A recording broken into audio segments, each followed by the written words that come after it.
경상남도 거제시. 요즘 한창 제철인 숭어잡이 현장을 찾았습니다. 오전 6시. 올해로 숭어잡이 경력 26년 차 어로장 안승철 씨가 산속 막루에서 바다를 주시하고 있습니다. 거제의 숭어잡이는 방식이 좀 특별한데요. 다른 지역처럼 배를 타고 숭어를 쫓아가 잡는 방식이 아니라 자연 친화적 전통 방식으로 조업 중입니다. 원래 이 숭어가 해로성이 돼가지고 요 동해 저쪽이 해 뜨는 동해 쪽이거든. 동해에서 고기가 이렇게 싹 거쳐 내려와. 그러니까 여기 항상 이 숭어가 지나가는 길목. 숭어 지나가는 길목에다가 이 지금 어구를 설치해 놓고 잡는 방식이. 원래 이거 방식이 육소장망이라는 방식인데 옛날에는 이 배 6척을 가지고 이제 작업을 했다고 이래서 육소장망인데. 해안을 따라 수심이 얕은 바다에 미리 그물을 깔아둔 뒤 막루에서 지켜보다 숭어떼가 그물 안으로 들어오면 순식간에 들어올려 잡는 방식입니다. 이 안 잡힐 때는 지금 이 10일이고 20일이고 이 한 마리도 안 잡혀요.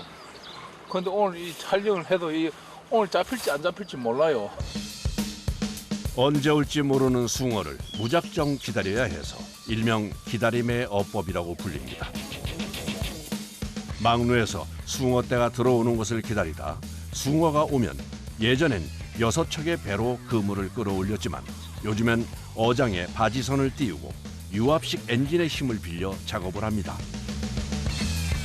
산속 막루에서부터 바다까지 선으로 연결돼 예전보다 편리하게 그물을 들어올릴 수 있습니다. 긴장된 표정으로 숭어떼를 기다리는 어로장 승철 씨. 해마다 갈수록 자꾸 애양량이 줄어들어요. 애양량이 이 수온 변화로 해가지고 애양량이 아예 가면 갈수록 자꾸 줄어들어가지고 점점 더 귀해집니다. 오늘도 기약 없는 기다림이 시작됐습니다. 산 위에 어로장이 있다면 산 밑 초소에선 선원들이 숭어를 기다리고 있습니다. 우리 여기 7시에 왔어. 오후 6시 집에 가면. 그때까지 계속 기다리는 거예요? 예. 근데 언제 올지 모르는 채로? 예. 뭔가 발견한 것 같은데요. 깔매기 밑에 깔매기 밑에 깔매기 바로 깔매기 밑에 금방 저 너무 앞에 오네. 와, 전 안 보이는데요? 꼼짝 안 하는 거죠. 번쩍하죠. 네. 아, 저기 올라. 아, 한 번씩 이 배를 뒤집는다고. 뒤집으면 등 쪽에는 새까만데 배 쪽에는 좀 은빛이 나요. 그런 거로 포착을 해야 되고. 이게 이 숭어가 이 다른 어종하고 이 습성이 틀린 게 뭔가 하면은 요 딱 내려갖고 뭐 한 100마리 잡았죠. 네. 잡았는데 연이어서 한 뭐 1000마리가 올 수가 있어요. 100마리 잡고 한 있으면은 그물 내려놓고 기다리면은 요까지 와가지고 자기 냄새를 맡고 다시 돌아갑대요. 그러니까 처음에 좀 한 방에 많이 잡아야 돼, 많이. 한 번 잡고 나면은 그러면 그게 우리가 뭐라면은 자기 냄새가 비린 냄새 난다고 그래 하거든. 그 비린물이 다 빠지고 나가야 뒷고기를 또 잡을 수가 있는 거라. 그래서 무작정 자주 그물을 올릴 수 없다고 합니다. 이 횟감으로 숭어는 횟감으로 많이 나가는데 이 스트레스를 안 받게 하고 이 숭어를 잡으면은 육질이 조금 몇 마리 안 되네. 몇 마리 안 되는데. 어디 갔어요? 성에 차진 않지만 그물을 올려보는 어로장. 과연 얼마나 잡혔을까요? 초조한 마음으로 모두 그물을 주시합니다. 예상했던 대로 숭어의 양이 많지 않습니다. 그래도 제철 숭어라 그런지 크기도 크고 힘도 좋아 보입니다.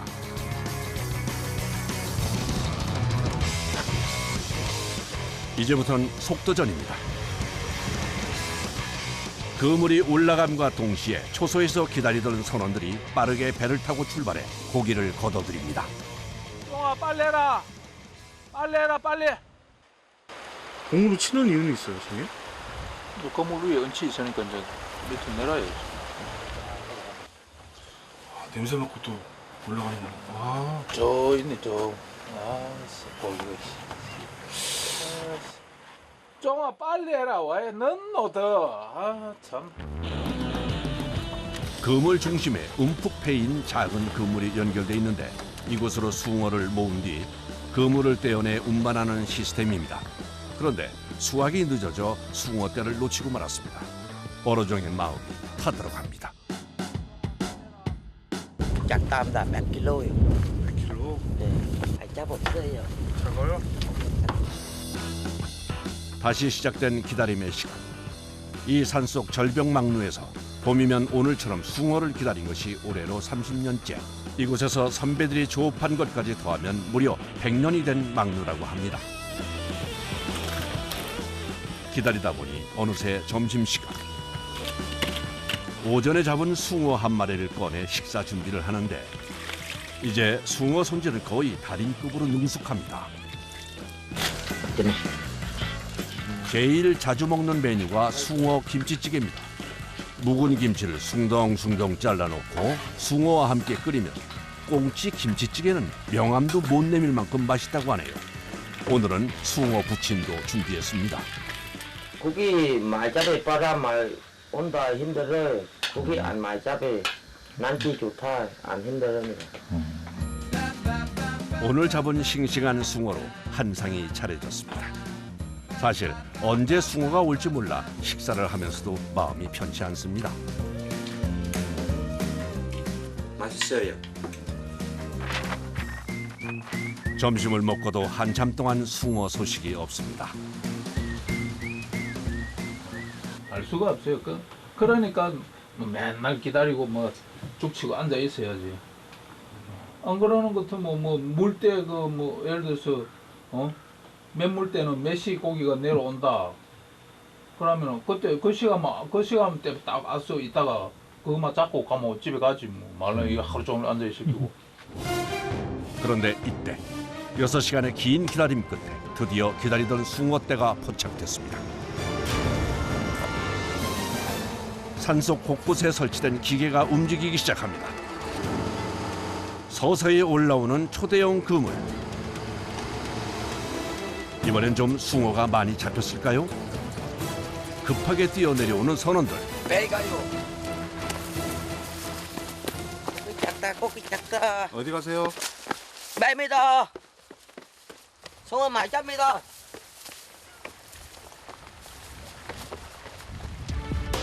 그물이 올라오는 시간은 약 1분. 빨리 달려야 합니다. 와, 이번에는 다행히 꽤 많은 숭어가 잡혔습니다. 그런데 숭어 뛰는 모습이 정말 장관이네요. 보기에도 엄청난 크기의 그물. 배구장 4배가 넘는 크기라네요. 그래서 그물 이곳저곳에 흩어져 있는 숭어를 모으는 것도 보통 일이 아닙니다.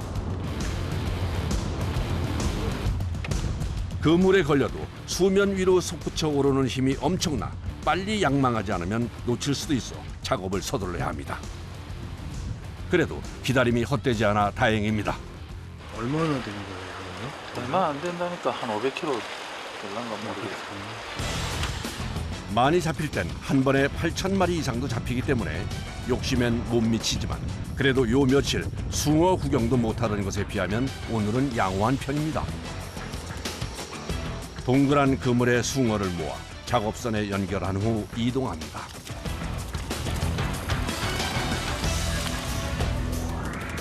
이렇게 전통적인 육소 장망 어획 방식은 자연 친화적 어법으로 숭어가 스트레스를 덜 받아 최상품 평가를 받는다고 합니다.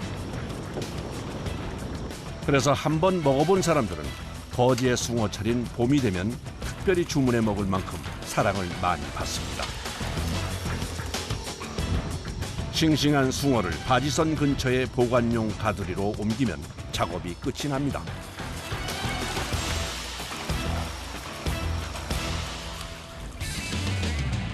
해가 지면 숭어의 움직임을 볼 수 없어 마무리하고 항으로 돌아갑니다. 조업을 마칠 시간이 되면 숭어를 가져가려는 수조차들이 항구에 먼저 와서 대기하고 있습니다. 오늘 잡은 숭어는 총 600kg, 500에서 600마리 정도 됩니다.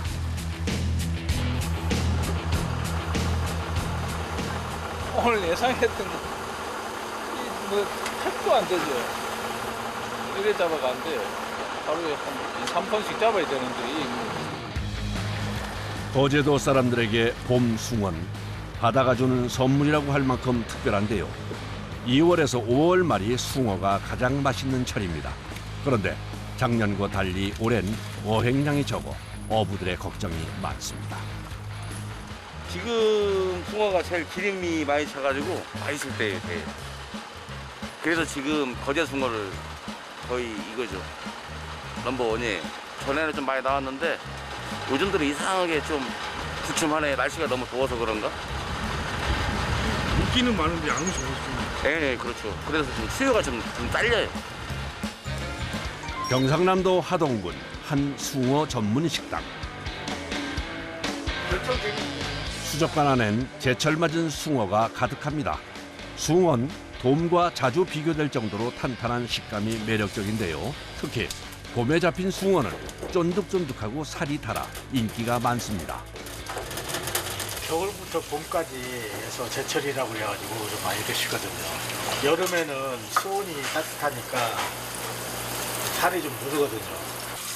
살 자체가 단단하기 때문에 이렇게 물을 계속 틀어도 물이 침투를 못합니다.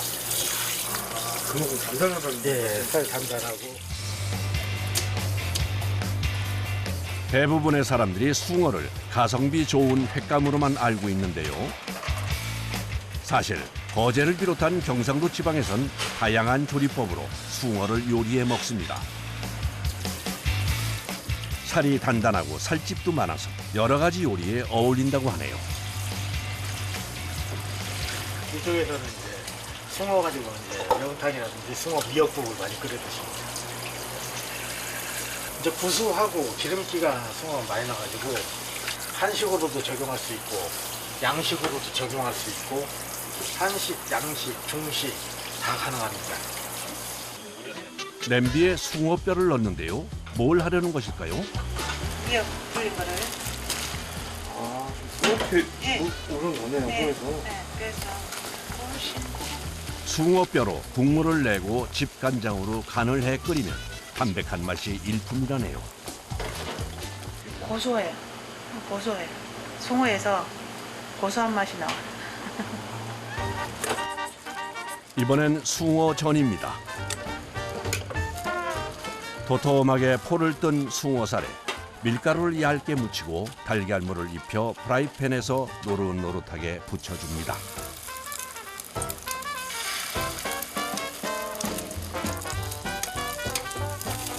숭어전은 동태전에 비해 더 고소한 맛이 나고 부드러워 별미라고 하는데요.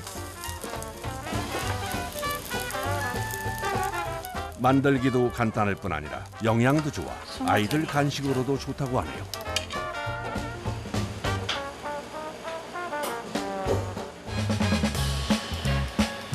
숭어는 부위별로 다양한 맛이 나는데 뱃살은 사각사각한 식감이 좋고 등 쪽은 쫄깃하고 속살은 부드러운 맛이 매력이라고 합니다.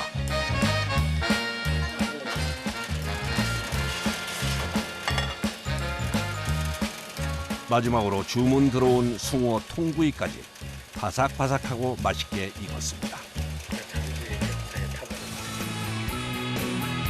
쫄깃한 숭어회부터 매콤한 무침, 고소한 전과 바삭한 숭어 통구이에 튀김과 미역국까지 숭어 음식 한 상이 완성됐습니다. 와, 저는 숭어로 이렇게 다양한 음식을 할 수 있는지 처음 알았네요. 맛은 어떨지 궁금한데요. 미역국에 밥을 말아가 먹어라. 얼마나 맛이 있는 거. 맛있어. 맛이 진게는. 야, 너무 맛있어. 이 진짜 밥도둑이에요. 나 숭어 통구이 이런 것도 처음 보네. 진짜 맛있어. 맛있다. 응. 다리 통통해. 봄철 이제 이때가 이제 최고 기름기도 이제 많고 이제 고기에 이제 살이 단단하면서 이제